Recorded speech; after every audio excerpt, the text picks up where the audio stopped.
Hi guys, welcome to the Revive Stronger podcast. This is the improvement season with myself and Pascal Flor. Say hi, Pascal. Hi. Guten Tag. Guten Tag, eh? So people know now that I'm German, actually. Did they not realize this? No. Pascal is German. Yes, but it was kind of a mystery. And now it's really, truly official that I'm actually German. Because I was recently on the podcast with Jan Frisse. And it was the first podcast recording on German. And it went on for 2 hours and 19 minutes. So yeah, it's a long one. So if anyone is just fancying me talking German, I would actually recommend go and check out that episode. It's 2 hours 19 minutes of my lovely voice on German. If you want something to fall asleep with. And we do have German followers, so I think that should hopefully appeal to them.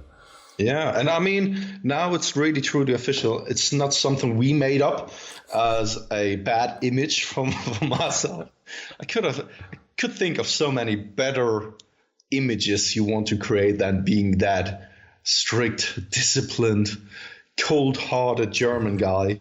Yeah, so. But it's worked. And I don't think actually both myself and Pascal are on other podcasts just because we brought it up. And on our revivestronger.com page, you can actually see our kind of work where we've been on other podcasts. So if you do like listening to us that much, you can find those out over there. So this week we are going to talk obviously about how our past kind of few weeks have gone, what's going on. And then we're going to touch on hunger and kind of the issue with trying to always err on the side of high volume foods and stuffing yourself and why that might not be appropriate and kind of the double-edged sword that can kind of bring on. Because we had a great chat off air about this, and I think this is something that the listeners will really appreciate. So I don't know if you want to start off kind of how your kind of interesting last kind of couple of weeks have gone, Pascal. Yeah, so what can I say? It was all over the place. But it also was due to the fact that, now I bring up some excuses. Actually, it is, I guess, my own fault. But I was having my final written exams. I'm actually done on that behalf now, which is a good thing. And besides of that, I had a friend coming over visiting me in Berlin, and we did spend some time together. So my routine, my structure was a little bit off track, not the usual me, not the usual robot on a day-to-day basis where you have your times that you are doing. Right, and every once in a while, I also felt a little bit guilty of saying that, okay, we spend a little bit of time now together and I have to get back to home to actually get some work done because, we are online personal trainers, we are self-employed, and when we're not working, the work doesn't do itself, right? Yeah. And I feel, do you have it yourself every once in a while that when you are meeting up with other people and you're spending a little bit of time together with them, that you feel the need to go back home and do a little bit of work because it's in the back of your head? That's not to say that I didn't enjoy the time together with that person, but it's just something that is always present. Yeah, I think for me, it's why I have to have weekends like Saturday and Sunday. I try and have off so that I don't even need to think about work. Or obviously, there's still that work goes on. I still post on social media. I still get on there and do some work. So yeah, there does become. Actually, I remember yesterday I went and saw Infinity War with my friend Cameron, and we were together like waiting in the queue, and he made a joke about me being on my phone answering everyone's comments on Instagram, and I was like, "Oh, sorry, dude. I just need to. I just found that this was a convenient time to get this done, and I felt like if I didn't do it then." Just work builds up, and sometimes I hate myself for it, but at the same time, like I'd never trade this job for anything else. But that's why I think, and we've spoken about, Pascal, we in our contracts needed to put in like holiday time so that actually we can go on holiday and not feel that we need to check in with our athletes or clients, but have them set up. And if they need to reach out to us, they can. But it's like just having that short period, like a week of just complete freedom, I think is so undervalued, because you just, it does play on your mind. So no, I can see why if you did have someone visiting midweek, it could be quite, like, I'd find it really hard. I'd be like, but I can be free after this time. Yeah, but she was also aware of my daily routine and schedule. She was also saying that I know that you're probably busy every once in a while, and that's absolutely fine. If you have to do specific work, go ahead, do that. And I really tried my best to spend as much time with her as possible. We trained together, which was cool. Went out, really walked a ton, which also made itself a little bit visible in my left leg.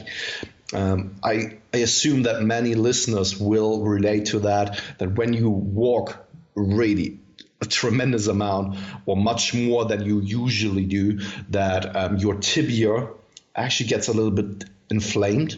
And I experienced it already at the first squatting session or lower body session.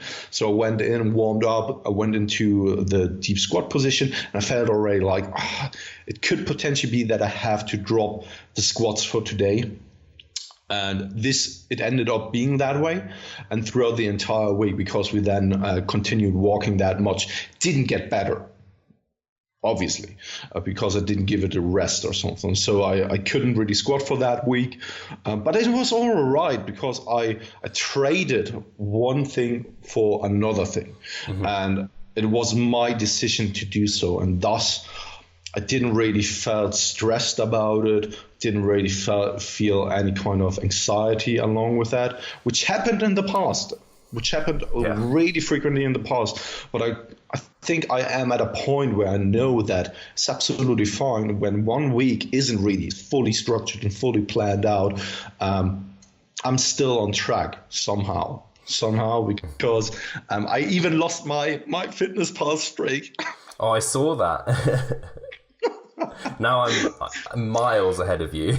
Yeah, extremely gutted, simply because I forgot that one day we spent all the day outside, and I really didn't lock my food into my fitness pass, simply because when I'm out with a different person, I leave my mobile phone in my pocket. I really try my best to avoid looking at my mobile device. And so I just forgot about it, and I lost my fitness pass streak. And this goes to show how much out of my routine I was, actually. But it was absolutely worth it, and I don't regret it in any kind of way, and which I would have done in the past, that's for sure. And I think that when I look at it and be a little bit self-reflective upon the entire week, I'm actually quite proud of myself, because my mindset changed a little bit to the positive in that regard, because I know that I can balance both things, and I don't have to be overly rigid only on my own progression, live inside my own bubble, but I can allow to actually go out, enjoy a little bit of life. And I do it too infrequently to allow myself for something like that.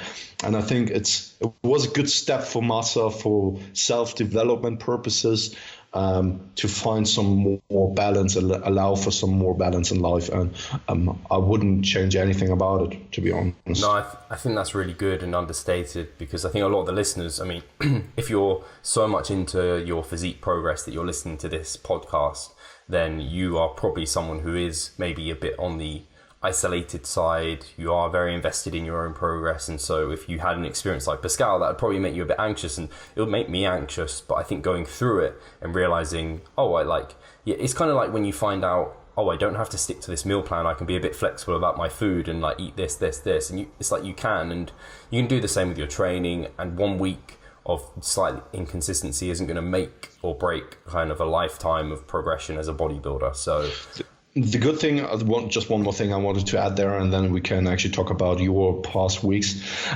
is that I didn't even feel the slightest form of anxiety at the beginning. Oh, It nice.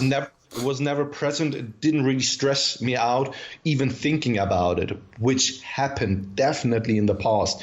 Even thinking about upcoming occasions, upcoming trips or anything freaked the shit out of me every once in a while, which made the entire thing, of course, much worse, because it's just a placebo effect, right? When you really think about, oh, okay, what the nocebo in that regard. But really think about something negative will happen, then it's more likely that it's going to happen and has a negative impact on yourself. And in that regard, it didn't really stress me out at all. Just thinking about it, I was really looking forward to that. And it turned out that it was really, really great.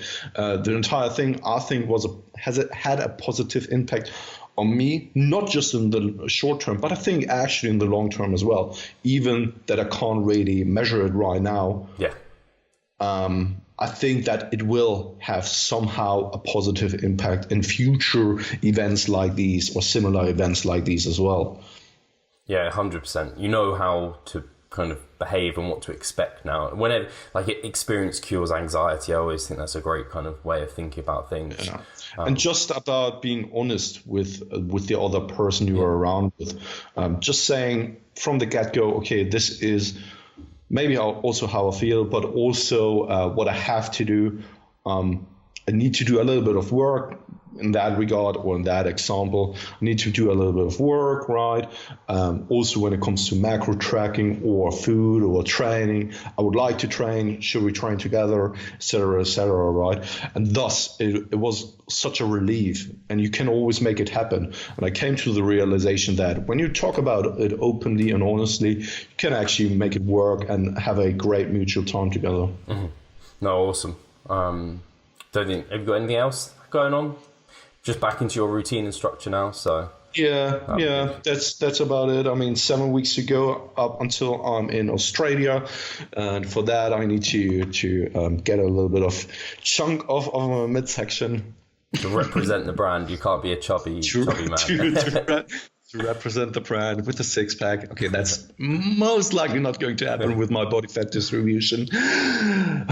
But yeah. But how were things going for you over the past 2-3 weeks? I don't know if we've talked about my exertion headaches that I was experiencing on. I think we did. We did just touch on it. So those thankfully have gone. I managed them as best I could, and I thought I might have been able to push for an additional week within my mesocycle because I had to pull back for a period of time. But this is where you appreciate the systemic fatigue and how stress is in that I just couldn't. I was absolutely fucked by the end of my last week. Like, not so much like my muscles necessarily, but fatigue, like the shadow of fatigue just had caught up with me. I felt really, really quite crap at the end of my last week. But thankfully the exertion headache stopped. I did feel a bit funny and I didn't feel my best for a few days. And I think that was just fatigue.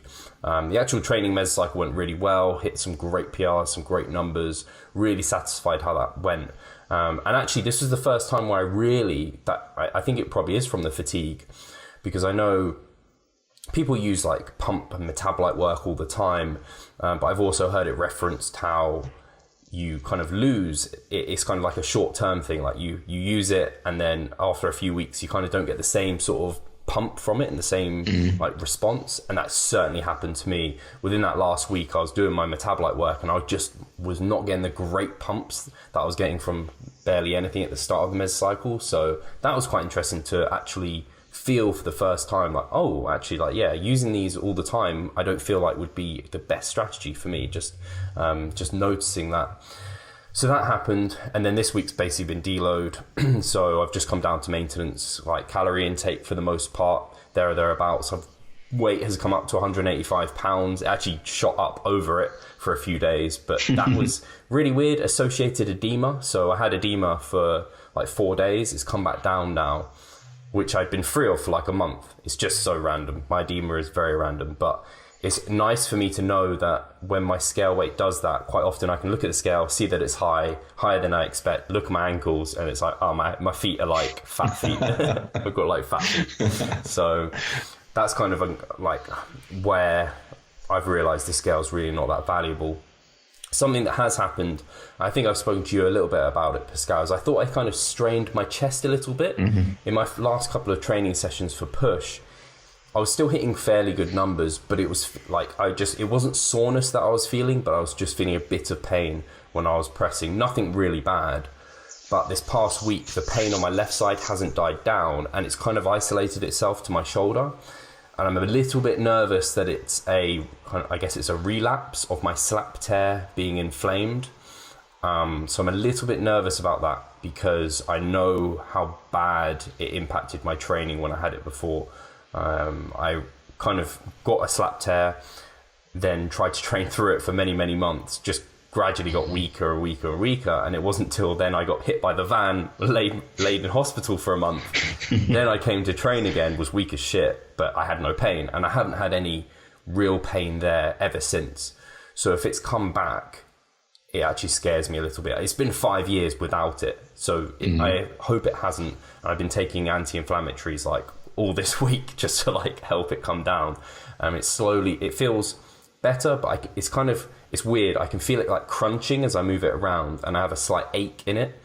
But I've not got a planned push session today, tomorrow, and it's not till Tuesday. So I'll see how it goes. I'm going to do my best to work around it, and hopefully it's not what I really hope it's. Yeah, I just don't want to have like keyhole surgery or anything because I know that was what they were saying I could have. If it I really do hope that it's not going to end up like this, because I mean, I was operated on my hip like exactly the same kind of symptoms and stuff like that, and I really don't hope that it's going to turn out to be that. But on another note that is quite similar to that, I mean, yesterday we released our 100th episode, and there they talked about injuries, especially when it comes to tendons and ligaments, that you don't really feel, because the theory behind it is that they don't trigger some pain receptors up until a certain point of the degradation of that area, right? And I really don't hope that this is actually the case now for you. Yeah, I'm not actually sure, because the slap tear, the slap is like I think it's a tendon or a ligament of some sort that attaches your bicep muscle to like your shoulder joint. And so I'm really unstable overhead. Like it's just like there's no stability here. So my overhead, but it's partly why my overhead pressing and my pressing in general is quite weak, because I just have no stability there. So the keyhole operation was to pin the slap, I think it's a tendon, to the bone. And that's how they were going to solve it, and that hopefully would solve it. So at the moment, I've managed to compensate by, I guess, building stability with muscle around the joint. So I don't know what is inflamed at the moment. So I don't know if I can. Well, actually, they told me I can't cause more damage because it is torn off. So there's nothing that can happen there. So I don't know if I've just inflamed and annoyed something. So I'm not too concerned. Hopefully, I don't want the nocebo effect to kick in where I'm thinking it's going to be bad, and so it is. But yeah, apart from that, this week's been really quite chilled. Done loads of podcasting, loads of exciting episodes to come, and I'm basically I'm kind of stocked up a bit of food prepared for my mini cup. So I've got like low calorie soups in the fridge. I've got carrot and swede mash in the fridge. Oh god, it might be parsnip, something like that. Low calorie mash. I'm gonna get a load of almond milk. There are a couple. So if I truly decide to come over to the UK after the summer, then there are definitely some foods I will desperately miss here from Germany, but there are also some foods I'm really looking forward to, and that is one of them. What's the German food? What don't we have here that you have? I know we have quark. Is it not the same? Yeah, but I think that the variety of quark isn't the same, and also the pricing. Yeah, well, it's not like cheap. Quark here, it's like, I don't know, even 40 pence or anything like that. It's super, super cheap and super convenient, right? Other than that, I don't even know. Everything is just super much more expensive in the UK.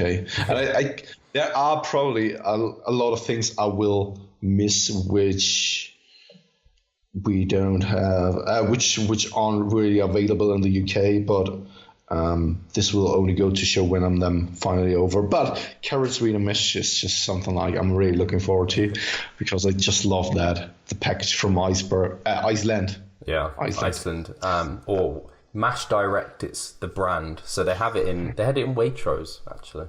It's just super good. So actually for that, and then for the mini cut, I had a consult with Jared, spoke him through my plan, and he basically agreed with it. So I'll be shooting for about 1% to 1.5% body weight loss per week. It will probably be 4 weeks long. And then I'll deload, come out and go back into massing. And I don't have a goal weight in mind, but I think I'll get down to the mid 170s again, which will be pretty lean for me. So close to maybe close to 10% body fat. And then I'm going to mass straight back up to like the heaviest I've ever been, which I'm excited for, cycle back down. And then I'll mass to like, I think the heaviest I've ever weighed is like just over 192 pounds, but I want to get to that weight and look substantially better. Yes. So I'm excited for this. And it feels like it's actually happened like I imagine this is this year, like in my head, I never thought I could hit 200 pounds, but now I'm thinking maybe I could, I think I could pull off a good 200 pounds. Man, I told you that I wanted to push to 190, and that's great news to hear that you actually decided that's the current plan to actually go up there. This can always change, right? And I mean, potentially you can even push it further when you actually get to that weight, realize that you have still some room to grow. Yeah, I took my measurements actually today, and it's funny because I've been taking them at the end of every mass. My first... The previous mass before this, I basically had improvements everywhere, and my waist kind of came up a little bit. This time round, I had improvements everywhere, like similar to before, but my waist came up by more, so I can tell that I'm not gaining as efficiently, or that's one indicator at least, which does go in line with like P ratios and everything, and I understand that. So it's just interesting, and I feel like my mesocycle before this one, my improvements in strength and everything was just fucking amazing, whereas this one was just the improvements weren't quite as good, which makes sense. The adaptive resistance, or like we know things just you can't linearly gain at the best rate ever. So it's just interesting having that knowledge and then seeing it happen in practice is quite cool. No, absolutely. Are you, because this is a good transition over to the actual topic we wanted to discuss, are you already a little bit anxious of slashing the calories, going from, I don't know, where are you sitting now, 3,500 down to 2,100 or something? So yeah, I think my maintenance is around 3,500 because I was gaining 4,000 calories, and I think I actually ended up gaining like just under £1 a week, which I'm fine about, and. So yeah, I'm probably going to sit at between 2,000 to 2,500, so like 2,200 would probably be a good mark. I think if I didn't plan tomorrow, I'm actually going to plan my calories for tomorrow and plan a day of eating. And I think once I've done that, I won't be anxious. Right now I am a bit like, that's like going to be, my carbs are going to be like really low compared to over 600 grams down to under 300 grams. It's going to be like, which is still not bad. So yeah, I'm not too anxious, but like I already said, and this does transition really well to the topic of talking about kind of embracing hunger almost, in that I have planned ahead and like I've bought high volume foods or foods that are going to satiate me, just in preparation, because I'm quite lazy when I mass, like when I've been in it for a while about like my food selection, like I don't eat vegetables until my final meal of the day. That just can't happen in a cut. Really, because they just do fill you up. So I haven't actually bought, that's a good point. I need to go and buy a load of veggies after this because I haven't bought any fresh veg. But in that regard, so you're not really anxious or anything, which is a good thing. I think you should never really go into a cut when you are still a lot of food focused. I did it in the past, and it never turns out to be a good idea. Never. Then you will always stuff yourself too much. And that is something I've recently seen on the Instagram stories from Alberto Nunez, where he brought up that topic about food volume, and that he sees it with a lot of people who are cutting or even still gaining, that they are just eating tons of volume of food. And it's not really for the sake of food anymore, but it's just for the sake of volume, just so that they fill out as much as they can, because they fear the hunger a little bit, right? Just the slightest amount of hunger signaling, and then they already go crazy or anything like that. And I can relate to that. And I never really thought about that specific topic before actually Alberto brought it up and said that it might even be detrimental to fill yourself up, because when you're cutting, you get to a point where you are never really satiated, right? You are full, maybe the stomach is really stretched, but you could still continue to eat, right? And thus it could potentially be detrimental to stretch the organ of the stomach, which is a dynamic organ as well, and dynamic in the sense of that it actually can stretch to large amounts and also shrink after a while when you had a long period of time where you didn't really have that voluminous amount of food. And when you're used to always stuff yourself, but you don't get the response of satiation, you could end up in being in fear of feeling a hunger signal. That once it sets in, you are so unused to that feeling that the potential risk of then going out and binge on calorically dense foods that actually satiate you is way more increased than when you embrace the hunger a little bit, control it, and not be dictated by it. And I think that this is something that people need to learn and also accept. And I need to work on it myself as well. I'm not excluded of it. And I did a poor job over the previous month when it comes to that as well, because I always stuffed myself, even in a gaining phase, that now could be especially detrimental if I decide then to be in a caloric deficit, because from there on, the hunger signals will only increase. But how far can you increase the food volume? Mm-hmm. Right? I mean, you can't really get away with eating like 5 to 10 kilograms of veggies. At some point, it's just like, that's just a recipe for disaster, like literally speaking. Yeah, I mean, I've seen it. I see it with people. I've definitely heard people say like they're in a gaining phase and they aren't low body fat percentage anymore. Like they're at a healthy level, but kind of protein bars are too calorically dense to consume. And I'm a bit dubious when I hear that, especially if they're not like a small female. Like maybe I could understand it a little bit there, but if already you're thinking, no, I can't eat a protein bar because that's too calorie dense, I'd be better off having oats and like a side salad with some chicken. Yeah, but you're not cutting. Like that's a meal that you'd have when you cut and you diet down. And even like the best, I think everyone gets to the point where they've been massing for a period of time after cutting and they're still having their like bulking meals, and then they realize they've eaten like half their calorie intake and it's like 8 p.m. and they're like, shit, I'm stuffed and I've got like 2,000 calories to eat, or like 1,000 calories. And then you're like, oh, now I need to rejig how I'm eating. And this is something I had to do. I was kind of doing like cocoa oats, where I'd like triple cook my oats to really bulk them out. And now all I do is overnight oats. So I just have the same, it's like the same meal, but I don't cook it. So it's like, I don't know, half the volume, if not less than that. And that's fine. That's efficient. That's actually good. Like actually transitioning the amount of food volume you're having, because as we know, the body, at least in the short term, doesn't really know kind of calorie intake amounts. It more so knows like total food volume. And that's why there's the diet called volumetrics, which is really clever diet, which just bases dietary choices around like high volume foods. But if in your off season you're having all the high volume foods and your stomach's like stretched to the limits, then when you go and transition, all you're doing is you're just having less of the high volume foods. Whereas if you have the calories are higher in your off season, but the actual total food volume is the same as when you diet, that's going to be a much easier transition, because you're not going to get that sudden like shrinkage or like expansion going on. So I think it's something people don't really think about, and it can be a double-edged sword when you do keep trying to stuff yourself.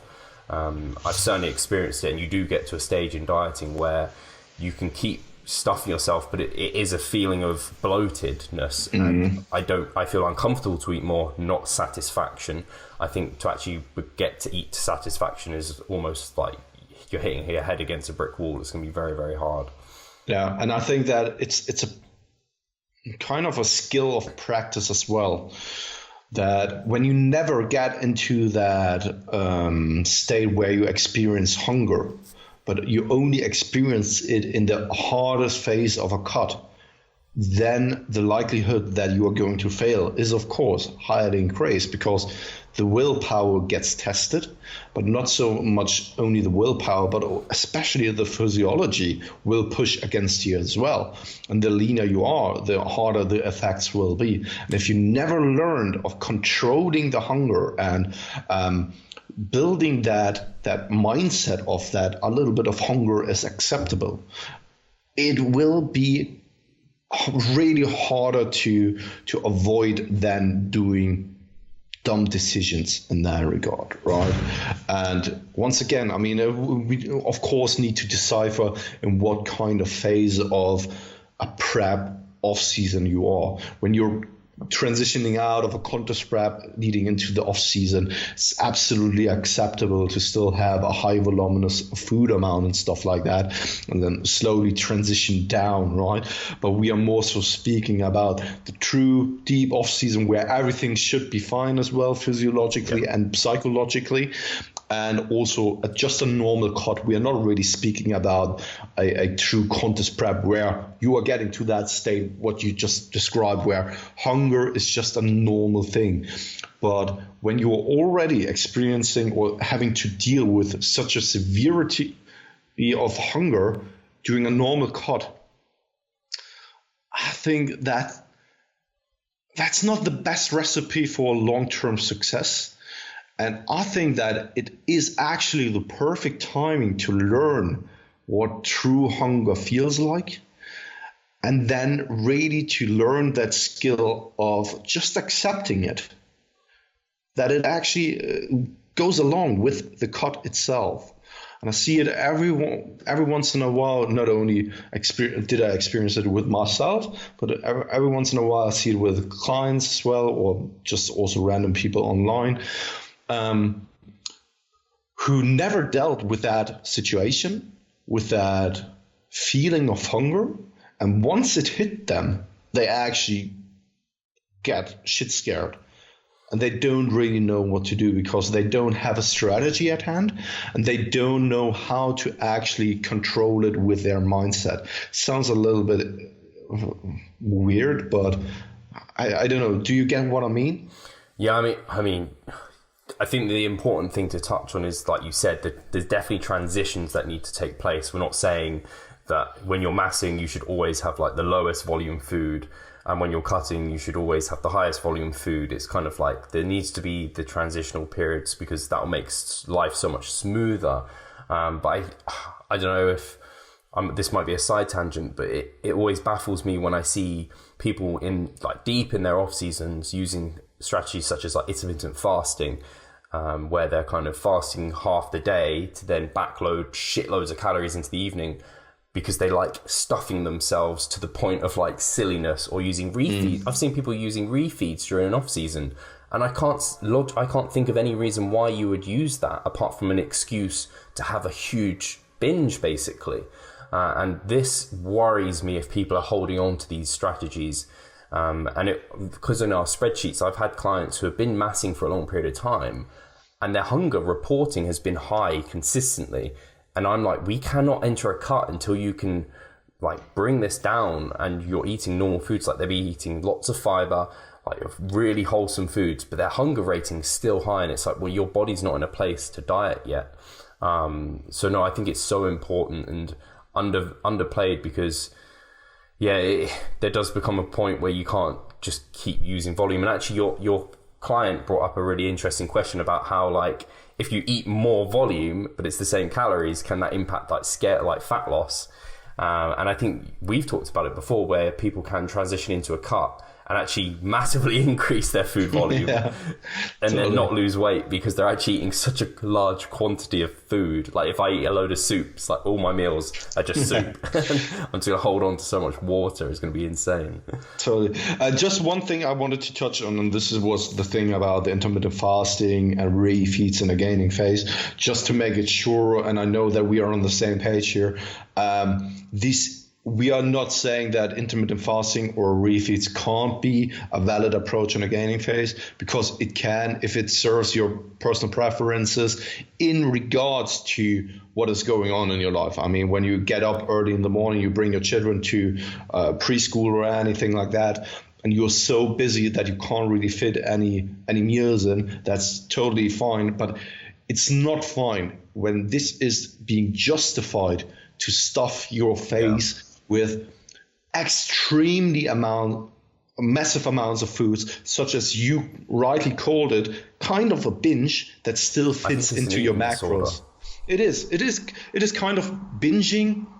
If it fits your macros, binging, right? You are saving so many macros for the end of the day to massively quote unquote overeat. It is not the right term, because you're not overeating in the terms of calories, but you're overeating in terms of the hunger signaling of your body. And overall, it's really absolutely not an intuitive eating approach.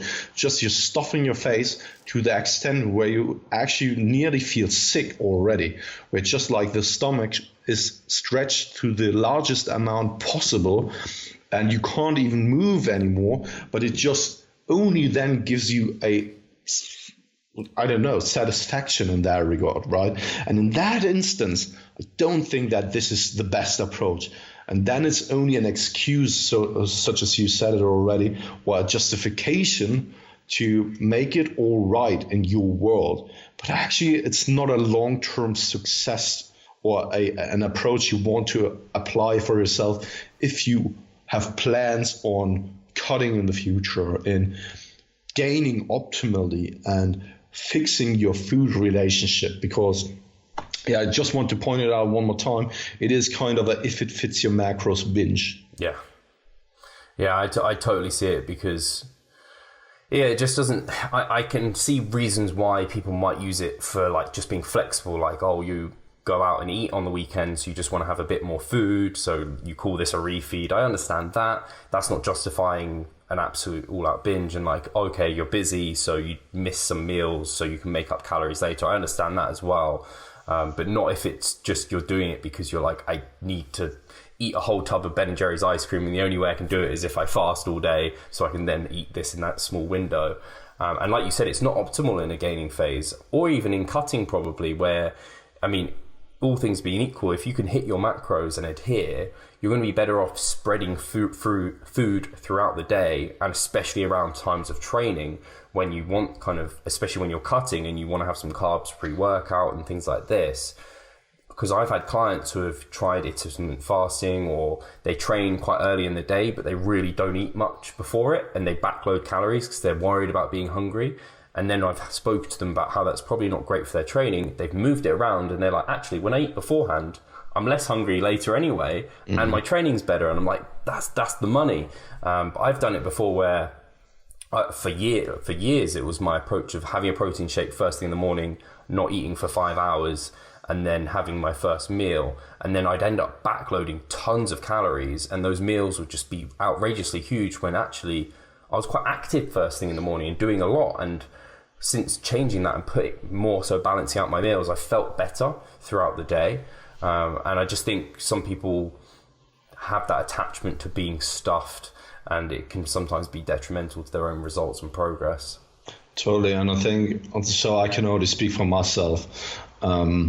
This is an experiment I'm trying to actually apply for myself. And this is really always getting into a state of slight hunger. That doesn't mean I want to be super ravenous or anything like that. So I'm not starving myself, or I'm not kind of keeping food from my body, but I want to get away from eating only on the clock, on the money. Sure, I want to optimize muscle protein synthesis, but I don't want to go and eat when I'm not really that hungry. And if so, then a small snack, that's all I need, and not the pre-planned super large meals or anything like that. And I want to learn each and every day what hunger actually feels like. And in that situation, have an awareness of the situation and not be like, oh, now I'm a little bit hungry. Now I definitely need to eat, because that's what you need to do. Right? We are living in a society, and that sounds always a little bit cheesy, blah, blah. You can think whatever you want. But we live in a society where we have 24-hour access to food. And I mean, only because we have doesn't mean we always need to be in a state where we don't actually experience a slight bit of hunger. Because when there's a detachment of that hunger signaling, what does true hunger then really feel like? I think that not many people really do know what it feels like. And I'm not even certain whether I do or not, because I think I've never been in a state where I was so deprived from food that I actually really experienced what true hunger actually is. It's funny, I've heard people say what intermittent fasting can do for you, or like a day of fasting. So then you've truly experienced physiological hunger, and that can be quite an interesting lesson. But I don't know if I have no need to do that for myself. I know you've really struggled with kind of hunger and intuitive eating and all those aspects. So I can understand if you might think about that, but I guess it's an interesting one for sure.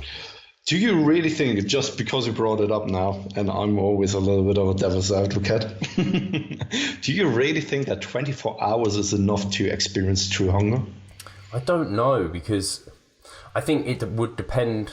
If you're already dieting, I think probably, or if you're quite lean. But if you're like, I don't know, if you're healthy body fat percentage, I think going for a whole day not eating, I think it sounds scary to a lot of people, but I think most bodies should deal with that okay.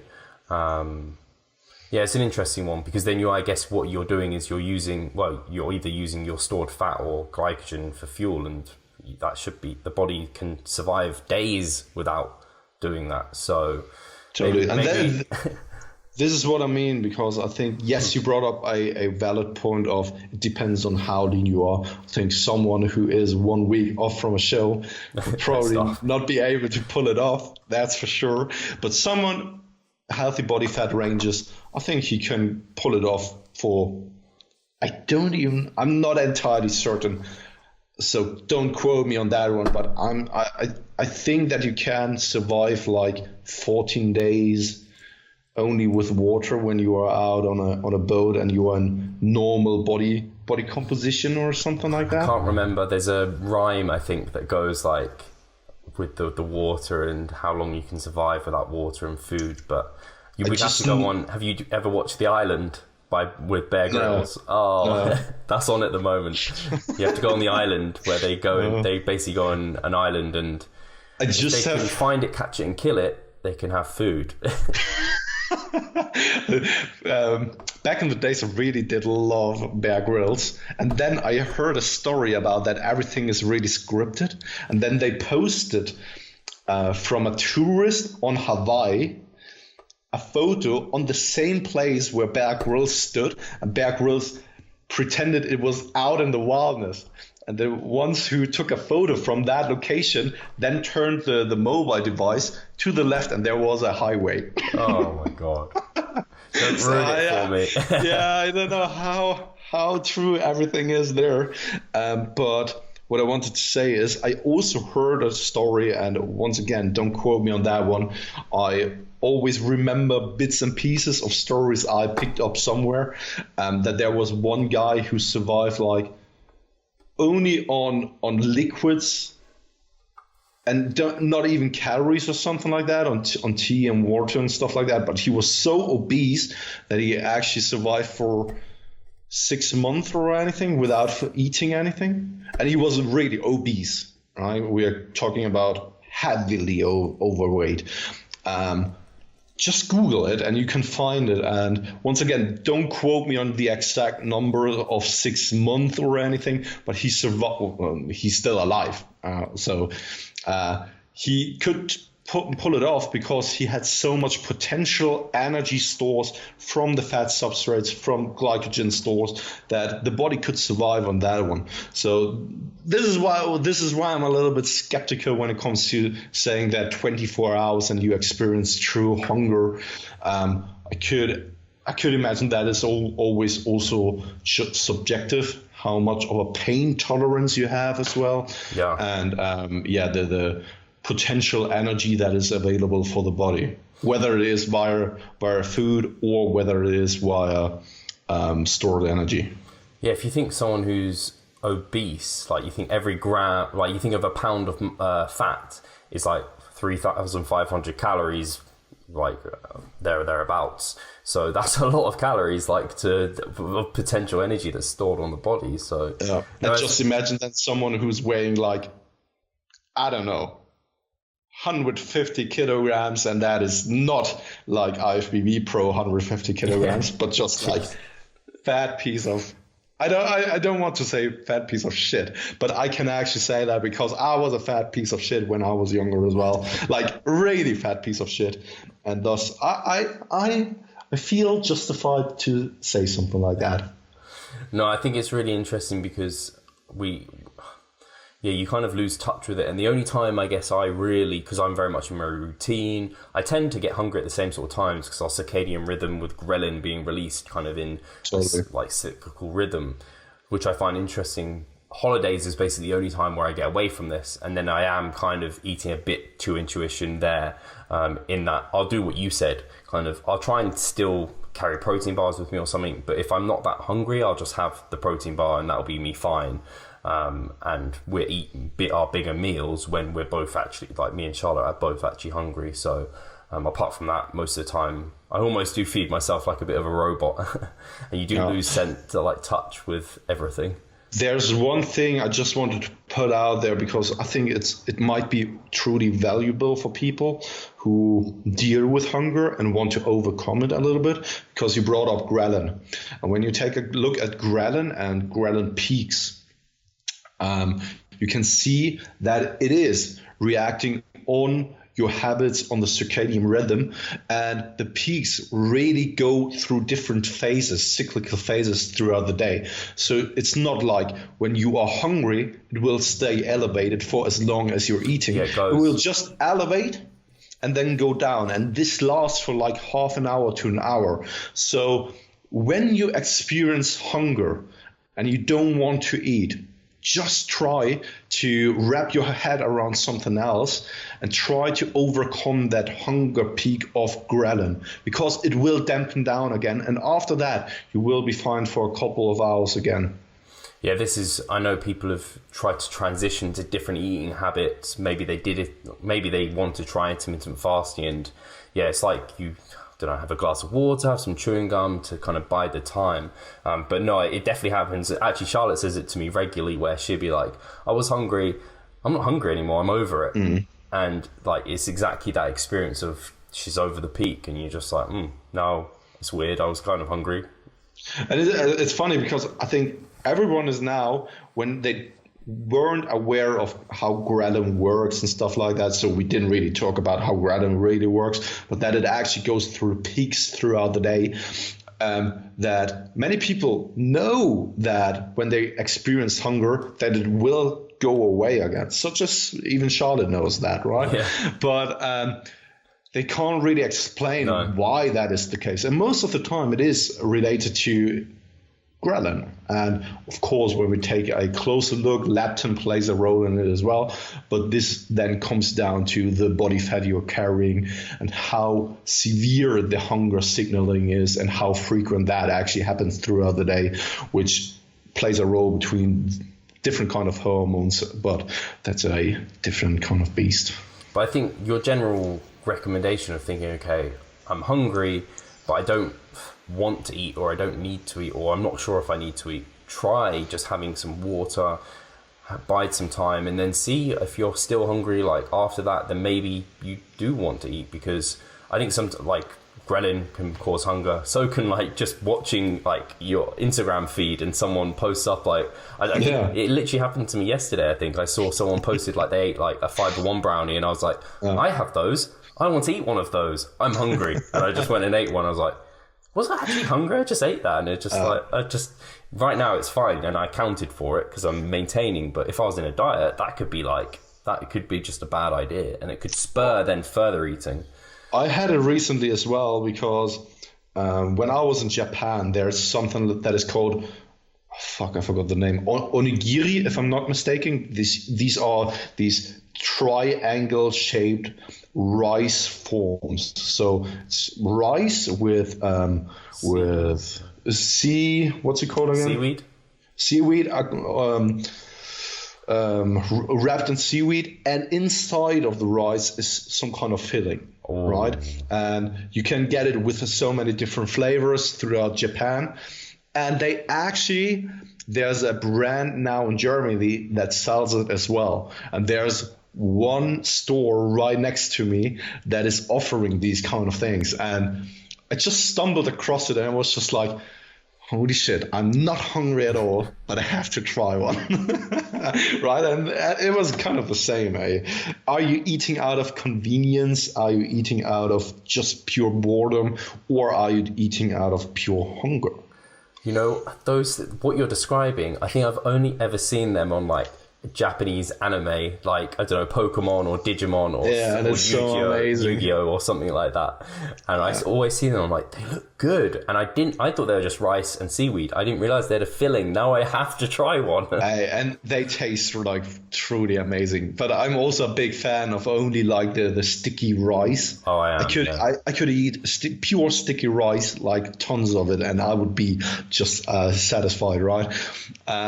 But yeah, you definitely need to give it a try.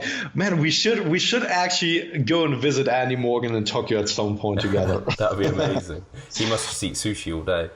Yeah, every day. Cool. We're at 52 minutes, so I think we've probably ploughed through talking about hunger and energy levels and all of this for long enough.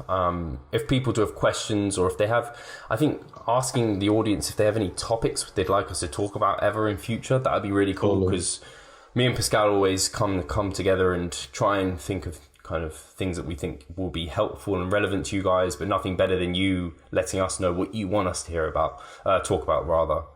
So yeah, thank you guys for listening, and we will catch you soon. I think the only thing I do want to tell them is tickets will now be on sale for the Jared Feather and Mike Israetel conference, where they're talking advanced muscular hypertrophy. Me and Pascal were just talking off air a bit about kind of mTOR and AMPK and kind of periodization and phase potentiation of bodybuilder macro cycles. And I was like, well, Jared is talking all about that when he comes over. And then Mike will also be there talking great stuff. So the link will be below for tickets. Definitely grab them, because VIP tickets, I mean, by the time you listen to this, are probably sold out, to be quite honest. But there might still be some, and early bird tickets will be on sale for a few weeks. So that will be the best price available, 14th and 15th of July in London Central. Totally. And I would like to actually have a call to action for the people who listen to this episode, because I think that this is a topic that is really not often spoken about on an individual basis. And I would like to know from the listeners down in the comment section below, or when you are in our Facebook group, create a post there. Are you truly eating to hunger levels, or are you just in a routine? Are you struggling with what we were talking about, that you always need to super be filled out and stuff like that? And are you a little bit afraid of actually experience something like hunger? I would be really interested in that, because I only hear it from clients of mine and I only know it from myself, but in public it's not really often talked about, and I would really like to hear it from our listeners. Awesome. No, I love that. That's a great one. And or you can even take a photo of us chatting and write your answer and tag us on Instagram. That would be a great one. So cheers guys, take care, and we'll talk to you soon. Cheers.